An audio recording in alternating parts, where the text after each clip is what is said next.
Space Menace 2 lets you become a fleet commander in a galaxy that's fallen into chaos, with different factions fighting for control. You start small, picking up some easy jobs, which can still be deadly, and try to survive and grow. According to the dev, only for games, Space Menace 2, which is currently in early access, is a non-traditional sci-fi real-time strategy and space combat game. From my time with the game, I can say it's definitely for players who enjoy slower, more strategic gameplay, or at least enjoy that kind of vibe from time to time. The bigger your fleet and the harder the missions you take on, the crazier the screen gets. Rockets, lasers, mines, all flying around non-stop. But since everything is on top of the view, it's not full-on action mayhem. You start with a small fleet of two basic ships. One's a carrier and the other's more focused on combat. In the loaded section, you've got a few weapons and other pieces of equipment that you can install in your ship. They are in the form of modules. Each ship has up to 4 zones for different types of gear and upgrades and just models.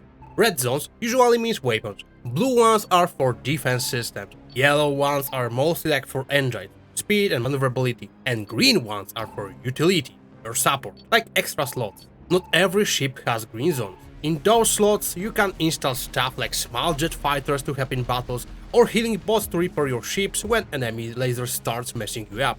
What's cool is that you can combine modules to make them stronger and more efficient.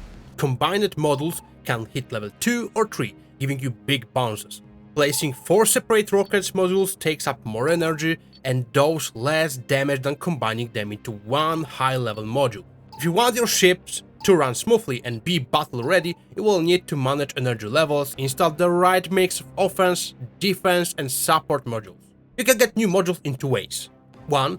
Visit station where you can buy new ships, sell the old ones, pick up missions and of course buy modules. These places are available only when there is no enemy around and not in all the spots on Galaxy map. Second, or you can just blast some space pirates and hope they drop some cool stuff. Almost free loot if you survive. Speaking of space pirates, besides managing your fleet, you've got a whole galaxy map to explore. During missions, you will often be asked to defend a base or hunt down pirates gangs, causing trouble. But getting from one point to another sometimes takes a few jumps, and during these travels, you might get ambushed. That's usually where I got wrecked.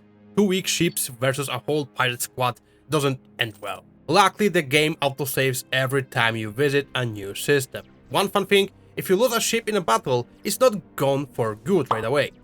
The destroyed ship just stays where it fell, waiting. If you survive the fight, you can go back, fix it up and get it back in your fleet. Even if you don't have enough resources to repair it right then, you can continue exploring, gather what you need and come back later to recover it.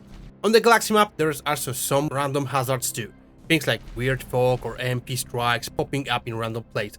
It adds a bit of flavor, but since it's still in early access, that's about all there is.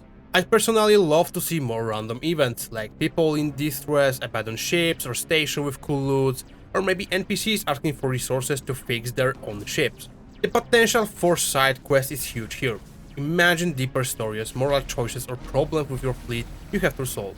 Maybe you need to make a detour to specialist station or deal with diplomacy between factions or even do a little spying. The game could really shine if they landed into the complexity a bit more. Speaking of factions, the galaxy is split between a few of them, and you can really see which area belongs to who on the galaxy map thanks to the different colors. Some factions are friendly, some neutral, and others straight up hostile. Yeah, I'm looking at you, pirates! Depending on who you help or attack, you can shift how they see you. Since the game's in early access, I really hope this system gets more fleshed out. You are not a hero here, you're a mercenary trying to build a fleet that no one wants to mess with. So even if some factions are on the edge of war, you can still choose your own path. Who to help, who to ignore, and what mission to take. Right now, in Space Menace 2, the game can feel a bit repetitive. You jump from one system to another, take a mission, usually blowing up enemies, and repeat. You earn resources and upgrade your stuff, but I think there is room for more variety in customization. There are already few ships to choose from and a good selection of modules, but I'd love to see more, like changing ship colors, upgrading parts visually, bigger wings, extended cargo, stuff like that.